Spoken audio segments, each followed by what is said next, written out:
dustakan. Firman Allah, fihima ainani naddakhatan.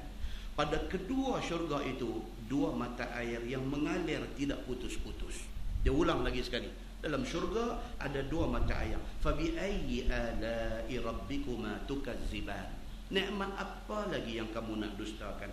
Fihima fakihatun wa nakhlun wa rumman. Di dalam syurga itu ada di dalamnya itu buah kayu yang ada atas dunia, ada di sana. Dan ada buah tamar dan ada buah delima, yang ini menjadi makanan ahli syurga. Dia ulang lagi, tadi sebut dah. Allah repeat lagi benda ni.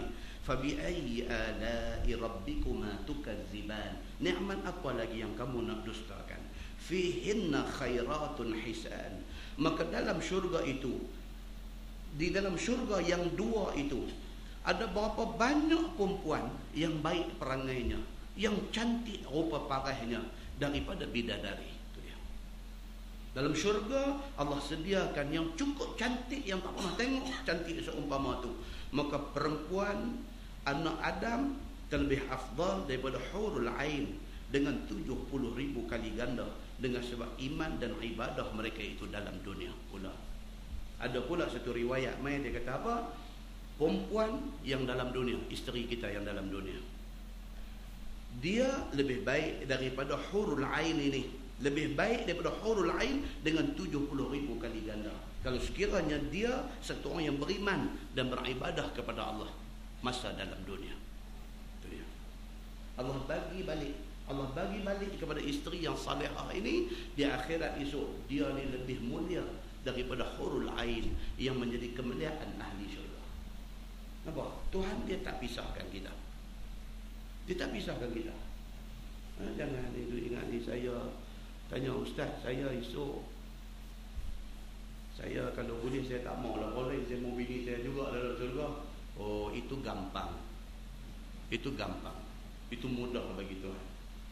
Nak bagi hurul ain tu lagi susah daripada nak minta hak lama ni tak ada apa. Ini gampang, mudah bagi Tuhan. Kalau dua-dua atas dunia, macam mana Nabi cerita? Nabi cerita dalam hadis macam mana? Nabi kata kalau kita bangun untuk tahajud, percik ayam di muka bini supaya dia tahajud dengan kita.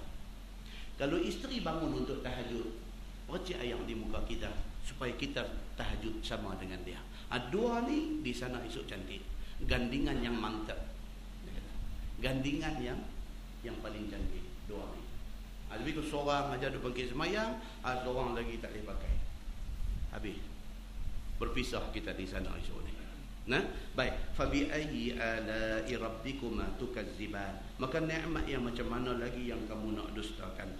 Hurun maqsuratun fil khiyam. Anak bidadari yang disimpan sekalian mereka itu di dalam segala khemah. Yang ni makna hurul ain itu, hur itu makna dia sangat hitam mata hitam dan sangat putih mata putih. Perkataan hurun ain, hur itu, hur perkataan ha waw ra, hur ataupun ahwal, alif ha waw ra, ahwal. Hur maksud dia apa? Kalau mata tu hak hitam tu hitam putih-putih, kalau hak putih tu putih putih-putih. Kalau mata hitam, hak putih tu kuning, yang ni penyakit. Yang ni dia tak jadi bidadari. Tengok-tengok awak mata putih hang kuning. Yang ni kena minum glukos bagi lebih sikit, yang ni reject, tak mau. Dia nanti mai hurun ain, maksud dia apa? Anak bidadari yang mata hitam dia cukup hitam, mata putih dia cukup putih. Dalam satu hadis pula Nabi kata apa? Mata hitam cukup hitam, mata putih cukup putih, dan mata tu pun luas bulat. Tu nak abang kata segak. Jangan dulu kata hak mata sepet tak segak. Apalah, sepet segak cara dia. Hak mata luas ni segak cara dia. Tapi kalau mata luas ni dia segak lagi lah. Macam tu. Baik. Jadi dia kata ni, dan khemah itu pula umpama mutiara yang berongga, tiada lubang kerana ditutup oleh bidadari. Cerita pasal hal keadaan khemah, tempat anak-anak bidadari ni duk berhimpun. Fabi ayyi ala'i rabbikuma tukazziban. Maka nikmat apa lagi yang kamu nak dustakan? Lam yatmithunna insun qablahum wala jan. Yang tiada jima akan mereka itu manusia dahulu daripada suami mereka itu, dan tiada jima mereka itu oleh jin. Tadi dah sebut lagi sekali. Fabi ayyi ala'i rabbikuma tukazziban. Maka nikmat yang macam mana lagi yang kamu nak dustakan? Muttaqiina ala rafratin khudrin wa abqariyyin hisan. Berbaring ataupun duk bersila ataupun duk bersandak mereka itu, yakni ahli syurga itu, di atas raf-raf, yakni kain yang baik yang dihulur daripada atas katil ataupun hamparan dan bantal, ataupun dihulurkan khadam ke hadapan. Tak tahu lah dia nak cerita ni. Sampai permaidani hamparan nak bagi kita duduk tu pun dihampak bagi kita duduk. Ni nak abang ni dalam syurga ni punya jaga macam tanda-tanda kebesaran raja atas dunia ni. Dia pakai baju panjang belakang. Baju tu dia punya dia punya sayap Superman dia tu panjang belakang. 40 orang kerja angkat sayap tu, nak tunjuk kata kebesaran raja tu. Sayap tu, buah tu buat menyusah aja, bukan kata ni kalau nak lari nak apa dengan duk heret sayap tu semua susah. Tapi digantung di atas belakang raja-raja ni pasal apa? Pasal nak tunjuk kehebatan dia tu. Tu dia punya sayap Superman tu 40 orang duk galah bawa ke belakang ni. Dia duk jalan di depan nak tunjuk hebat tu. Demikianlah dalam syurga. Dia kata hamparan yang ahli syurga nak duduk tu dihuluk oleh khadam-khadam syurga ni. Duk pegang tu tempat kita nak duduk tu, depa duk pegang. Nak tunjuk penghormatan ahli syurga tu.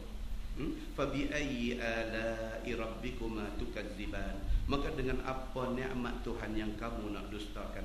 Tabarakasmu rabbik dzil jalali wal ikram. Maha besar Tuhan engkau ya Muhammad, yang empunya kebesaran dan kemuliaan. Nah, wallahu a'lam. Laju tu pasal nak habis. Laju tu pun 9:45. Kan? Insya-Allah lepas ni kita akan masuk surah Al-Waqi'ah. Ini surah yang Nabi kata salah satu surah yang boleh menyebabkan rambut Nabi jadi berubat. Surah ni, surah Al-Waqi'ah ni. Dia diturunkan selepas surah Taha. Selepas surah Taha